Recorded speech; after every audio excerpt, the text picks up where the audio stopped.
Creativity, according to Maya Angelou, is a bottomless pit. The more you use it, the more you have, said the novelist. We know creativity is alive in all fields of life, from medicine to business and agriculture.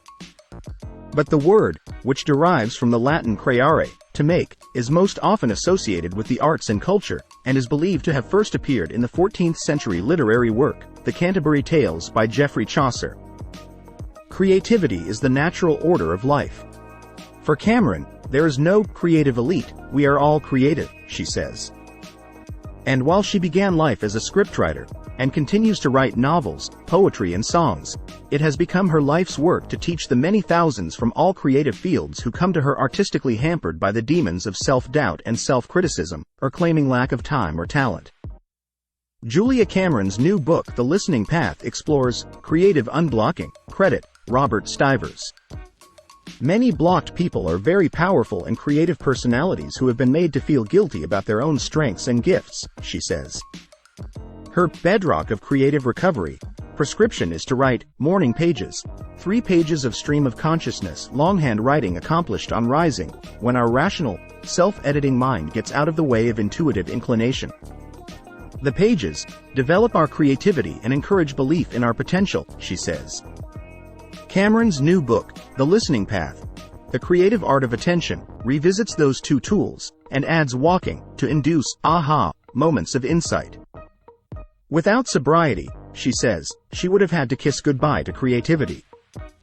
It is no coincidence the artist's way is a 12-week system of recovery, in the same way Alcoholics Anonymous follows a 12-step program of recovery, and also addresses a spiritual lack.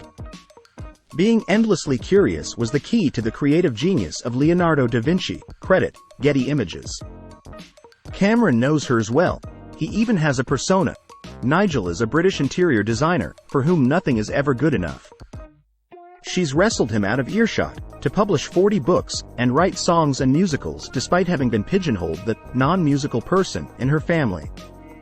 When I teach creative unblocking, I get unblocked myself, she says, on why she continues to teach into her 70s, and to create work, with no plans to retire. The writer Elizabeth Gilbert acknowledges Cameron's influence on her, saying without the artist's way there would have been no Eat, Pray, Love, referring to her 2006 memoir that has sold 12 million copies. Gilbert explored creativity in her 2015 book Big Magic, Creative Living Beyond Fear. She was inspired to write it having met so many people who complained they were creatively blocked. Creativity will always provoke your fear, says Gilbert, who has come to terms with her own artistic anxiety by Creativity Will Always Provoke Your Fear, in their latest video. Perfectionism is the murderer of all things good, she says. The freedom to make mistakes, especially at a young age, is vital to creativity, according to the late Sir Ken Robinson, a leading force in creative and cultural education. Robinson's TED Talk, Do Schools Kill Creativity? Teaching Creativity Problem Solving, or CPS, their model followed 4 basic steps: clarify, ideate, develop, implement.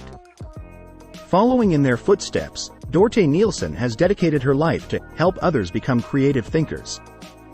Having worked in advertising in London in the 1990s, Nielsen returned to her native Denmark to establish the Center for Creative Thinking in Copenhagen, and to set up a degree program for art directors and conceptual thinkers. Creative thinking is like any other skill in life. The more you practice, the better you become, Nielsen tells BBC Culture. Author of several books about creativity, her most recent is The Secret of the Highly Creative Thinker: How to Make Connections Others Don't. It's a boot camp for enhancing creativity, featuring exercises to inspire creative thinking and connections. Picasso was a master of creative connections. His bull's head sculpture was fashioned from a bicycle's saddle and handlebars. Credit, Getty Images.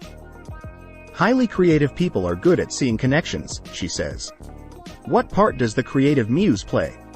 In Picasso's mind, there is no point waiting for her to show up.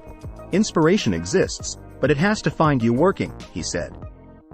Others believe we can encourage connection for inspiration, which Cameron calls spiritual electricity, the source, or the flow.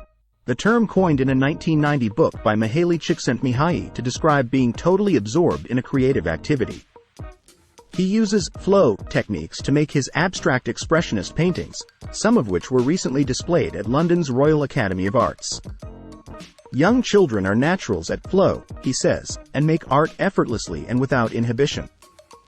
Work by the artist Dairo Vargas, who champions mental health awareness, was recently displayed at London's Royal Academy of Arts. Credit, Royal Academy of Arts. When we are small, we are happy painting and creating because we are emotionally free, Vargas tells BBC Culture. Writing in Light the Dark. Writers on Creativity, Inspiration and the Artistic Process, edited by Joe Fassler. Novelist Mark Haddon says that it is like coming to terms with borderline pathological obsession, an activity I simply have to do to feel human in their latest video. While Amy Tan, author of The Joy Luck Club, wrote that, for her, creativity and writing is about being open to new ideas, other frameworks, and dates I don't understand at first. It is making connections with yourself or a great other, universal source, connections that create new ideas. It is embracing fear and the inner critic. It is staying open-minded. The Listening Path. The Creative Art of Attention by Julia Cameron is published by Souvenir Press, Profile. If you would like to comment on this story or anything else you have seen on BBC Culture, head over to our Facebook page or message us on Twitter.